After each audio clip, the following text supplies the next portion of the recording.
Thanks for checking out this movie review video. So this is for the 1988 film Night of the Demons. When I'm watching and reviewing it, it is available on the Shudder streaming service. Uh, I have heard a lot of people who have said that they really love this film. This is kind of like a cult favorite, which, there are a lot of these types of films that came out in the 80s that are kind of like, they weren't good at the time and they definitely got panned as just being like whatever. And then they've kind of reached cult status over time. Night of the Demons certainly one. Also Night of the Demons 2, which I have not seen. Now, this was my first time seeing Night of the Demons, and it had been kind of built up a lot. In fact, I remember as a child, like literally in my early teens, one of my friends talking to me about the film because he had seen it. His parents let him watch horror. My parents, I never did. So I remember him describing this film to me, and it was Night of the Demons. And I just remember for the longest time being like, that sounds crazy. I need to see that. I want to see that. So finally, at the age of 40, I have seen Night of the Demons. And I will say that I think personally, but you can correct me if you think I'm wrong, but these are all opinions, so do it nicely in the comments. I'm not a big fan of this. I think that it's probably a situation where usually people who saw it when they were younger probably have that love for the film, because I could see if I was much younger really, enjoying this or it kind of blowing me away. But as I'm much older and I've seen a lot more horror, I actually don't like this film at all, to be honest. I think it's very slow, terrible pacing, not a whole lot happens in the film, very underwhelming. Not a fan of it at all, and the characters suck too, but anyway, I will get into all that. I'll tell you what I do and don't like about it, and then you feel free in the comments to tell me why you love Night of the Demons, because maybe I'm missing something. But I will watch the second one. Anyway, Night of the Demons is directed by Kevin Tenney, which, if you didn't know, Kevin Tenney did the film Witchboard, and if you have not seen Witchboard, definitely see that film. I enjoyed that one. That one was fun. I think Witchboard is way better than Night of the Demons as far as Kevin Tenney films go. And when I'm doing this review, it is also on Shudder. So you can do a Kevin Tenney double feature, Night of the Demons and Witchboard. Also R.I.P. Tawny Katane, because she is in Witchboard. Apparently there's a Witchboard too. I didn't know about that, but now I need to get on watching that. He also did The Cellar, Witch Trap, which that's been on my list to get to for some time, as well as Pinocchio's Revenge. I also haven't seen that one and need to as well. This was written by Joe Augustyn, who also wrote scripts for Night of the Demons 2 and Night Angel. Apparently, he mainly just liked to write scripts for films starting with Night. Also, this is horribly written, in my opinion. Like, this script is really bad. Amelia Kincaid choreographed her own dance scene. She's the one who plays Angela. Obviously, other than Linnea Quigley, the most iconic person to come out of this film. So yeah, impressive that she did that. They should have had someone to actually choreograph it, but it was the 80s. They were cheap with films, which I think this film was only like 1.3 million to make or something like that. And apparently where it was released, it did pretty well. So, I mean, so much so that it got Night of the Demons 2, got that sequel. So Linnea Quigley apparently was requested to audition for her role in this as Suzanne because of her role as Trash in The Night of the Living Dead, which I actually just watched a few days ago again, and such a great movie. And apparently she felt like she turned it down initially because she was like, I'm too old for a teenager role. I don't think I can pull that off. And then after a little bit of convincing, she said, fine, I'll audition for it. They loved her. She said, all right, let's do this. And she's probably the most, other than Angela, she's probably the most memorable character and memorable parts of the film. Obviously, a lot having to do with the nudity and specifically the lipstick scene, which I'll talk about in a little bit. But I kind of feel like a lot of people probably have fonder memories of this because they saw it when they were young and the nudity aspect that Linnea Quigley brought to it when they were young. So, just saying. And that's mainly for males. Mainly males, but not everyone. According to Joe Augustyn, the script originally had a gay couple included in it, as well as an interracial kiss, which got nixed by some of the other producers because Augustyn himself was one of the producers. But the other producers nixed it, as well as, according to him, director Kevin Tenney. So they said it was too radical at that time. So I think this is another one of those instances where it's important to point those types of things out. about film because it gives us a good showing of where we were societally and how far we have come. Obviously, we have a lot further to go, but we have come a decent way. And it's kind of crazy to look back and think that that's how things were. It's crazy.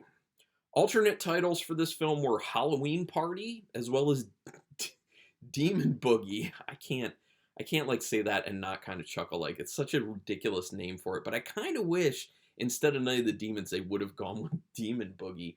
For some reason, it makes me think of Demon Wind, which I would much rather watch than this film. Demon Wind is insanely terrible, but very entertaining. And that's the thing, like, this film is terrible, and I can't even, like, I'll rate it as a so bad it's good film, so I'm going to rate it two ways at the end, but it's terrible, but it's not entertaining, in my opinion. Like, there's so much downtime. There's so much people just walking around. Like, literally, it's almost like there was no script, and a lot of the lines were ad-libbed.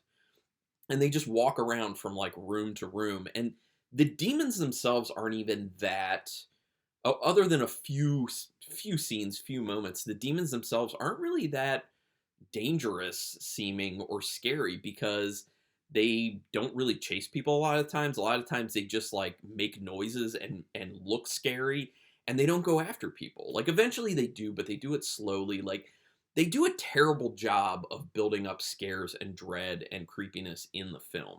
I mean, the creepiest thing about it is probably the location where they shot, which apparently didn't need a whole lot of set dressing because it was a very dilapidated house. So a lot of what you see in there was just naturally like that.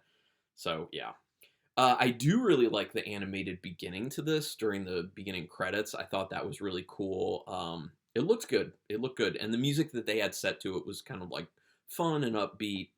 I just wish that kind of would have translated into the film. They quickly show contrast between Judy and the other teens by having the other teens pull pranks on the old man who was on the street. Meanwhile, Judy comes home and says that she was running late to meet up with Jay because she was doing a drive for the homeless. We don't know what type of drive, but some sort of drive for the homeless. But that's done early to kind of signal to the audience she is the innocent one, she's the pure one. All these other people are fodder to be killed because they're bad, because they did something terrible. The typical slasher trope of if you do something that's deemed morally bad, you are eligible to die. And so for that reason, we know that most likely Judy is not going to die because she's a good person. And she's very innocent. Like her whole, like the way she talks, the way she looks, the way she acts, just this very like naive innocence that's going on there. Note the cartoon that's playing at Judy's house when they're there has a fly being trapped in a large spider web. This is one of their moments of foreshadowing, along with the old man saying that kid's going to get what's coming to him, which is another little bit of foreshadowing, obviously. Notice that Hull House, which is where they're going, is one letter away from Hill House. Coincidence? Probably not. You know, Haunting of Hill House. And the lore about what actually happened at the house has its beginnings in the Amityville horror, basically. You know, you can see some of these influences on a film like this, which, you know, it's not a big surprise because, like I said, it's a bad script. Like, the story is so loose and it's just so vague that this could, you know, this could have been written by anyone, really. It really could. The demon head that appears in the mirror the first time after their past life seance is pretty cool. And I do like the idea of the past life seance. They do have some interesting ideas within this, but I just think overall it's just not that interesting. But yeah, that past life seance looking into the mirror and then the demon head that pops up, that looked cool. I really like that design. And it shows up at the end of the film, well, toward the end of the film. But at that point, it's kind of like, why are we not seeing this more? It's like the best practical effects thing in the entire film, and it's used very sparingly. I mean, you could have just flashed it up a few more times at different moments. The shot of all the characters standing over the broken mirror pieces, and you can see them in those broken pieces as if they are shattered, is a cool shot. And that's another one of those kind of foreshadowing things. That's probably the best looking shot of the film. Very inspired, very interesting. I saw that and I was like, oh, this is nice. I hope there's more like this. And Alas, there is not more like that in the film. It was just kind of like one of these spur of the moment moments of awesome creative inspiration from Tenney, and I'm glad it's in the film. But yeah, I wanted more stuff like that. That would have been cool. I like how Roger says he's too smart to be fooling around with these demonic things, yet he's there and he was around for it and he had not left. Like, he went there in the first place. They were talking about what they were going to do and he stayed. So, like, the fact that he's then like, I'm too smart to take, to take part in this. Well, you've kind of gone a little bit far at this point already, buddy. I mean, he does end up leaving along with who was the girl that left with him. Well, it doesn't matter because she doesn't matter. She was a very minor character, and actually, like I said, none of these characters were well fleshed out. None of them were interesting. They're all just there to be fodder to be killed. Obviously, Judy gets the most development and the most screen time because that's who we're supposed to like. But even she is such a basic character, which in the '80s that happened a lot. So like I understand that. Big surprise, Jay is just looking for Judy to give it up. Uh, Seems like Jay's kind of a nice guy at first, but then once he starts pressuring Judy into having sex in this creepy house after they did a past life seance in a mirror, and it broke, and there was a demon head, yeah, it just seems, he's not the greatest guy at that point. Then he gets his, because he goes and he has sex with Suzanne, and then Suzanne kills him, because Suzanne is possessed by one of the demons. Stooge lives up to his name because he's too stupid to realize anything odd is going on in the film. Even Sal sees it, and Sal seems to be not bright. There's a lot of not bright characters, which, it's lazy writing, it's bad writing. But I just find out it's funny how dumb Stooge really is, which it makes sense because his name is intentionally Stooge in this to be a stooge. And then you see how it makes sense that he then becomes a stooge for the demons, eventually another one of the possessed. So it ends up being what the main ones are: Suzanne, Angela, and Stooge, who are the ones who really go and cause the havoc once they've been possessed by demons. The lipstick pushed into the nipple, totally odd. It's an interesting scene, totally weird. I want to know the origin of how someone came up with this. Was this in the original script, or was this something that was come up with like on the set? I assume it was probably from the script, so I want to know how Augustyn came up with this. It's such a random thing, and I've never seen it in a film other than this. Very weird. But it was interesting. The eye gouging looked good. I did like when Suzanne eye gouges Jay. That was probably the best kill. No, it was definitely the best kill of the film. And actually, in general, like the kills were pretty crappy and uninspired for the most part. But and like that's your selling point. Like that's what you need to go after. Is like if you're gonna have a bad script and it's a bad film and the acting is bad, which it is very bad in this film. Splatter, gore, good kills. There isn't much of that, but the eye gouging is one of those nice kill moments. I did like that, which apparently Linnea Quigley had practiced the eye gouging, which is interesting. You would think that that's something people just do when it's time, but no, she practiced the eye gouging. That's interesting. None of the demons really feel that menacing since they do a lot of walking around. Sure, there's a kill here or there, but they seem mainly just to be hanging out in the house. Yes, they're just there. I mean, they're menacing because of the way they look, and they're menacing when the kills happen. But in between that stuff, there's so much downtime, and they're so unmenacing at that point. You're kind of just like, what are we doing here? What are we doing here? They needed a better way to like up the tension, up the scares, up the creepiness, up the gore, up the violence, up the kills, all of it. They didn't. It's a very lethargic film, in my opinion. How terrible is the scene of Judy falling from the roof? Yeah, towards the end when she falls from the roof, the way the cuts were done looks horrible. Just horrible. But it made me laugh. Especially during the scene with Roger in the basement, Judy seems to really just be thinking out loud when she talks. This goes back to the poor writing and poor acting aspect of it. Is like, it doesn't seem like these were actual, like, written pieces of dialogue. With the way that Judy is doing the lines, or the way she's delivering the lines, seems very much like she's just thinking out loud. That like nothing's planned, and she's just kind of like one of those people who she doesn't think about something and then say it. She just like it's like verbal diarrhea. She just is thinking out loud, working through things, and people are just kind of like, "Why are you saying this to me? Why would you think this through, then tell me what you're thinking?" I like how after Roger loses his grip of Judy's hand and he falls to the other side of the wall, he immediately covers his ears to not hear her getting killed. I thought that was funny. That made me laugh because he falls down and he's just like, "Ugh." Um, he just doesn't want to hear her get killed. But he eventually gets back up there and, saves her. Great. Because we knew that. Like, we knew that. Judy's going to be saved because she's so nice. Because she did the drive for the homeless. The undescribed drive for the homeless. Judy, you're so good. It is nice to see the demon again at the very end. But how it just disappears, super anticlimactic. Really bad ending to the film. Very blah. Like, it's kind of like when someone goes and lights a firework and then it just puffs and it doesn't actually explode. It's like that. Like, that's what the film's like. It's not so great. The ending is funny with the old guy dying from the razor blades in the apples. Super, super ridiculous, especially because of the fact that wouldn't you notice if you were chewing metal? Especially entire razor blades. Because the full razor blade like comes out of his neck, and that's like the good kill. Like the fact that they just tack it on at the end is really odd because that old man's like not a character really.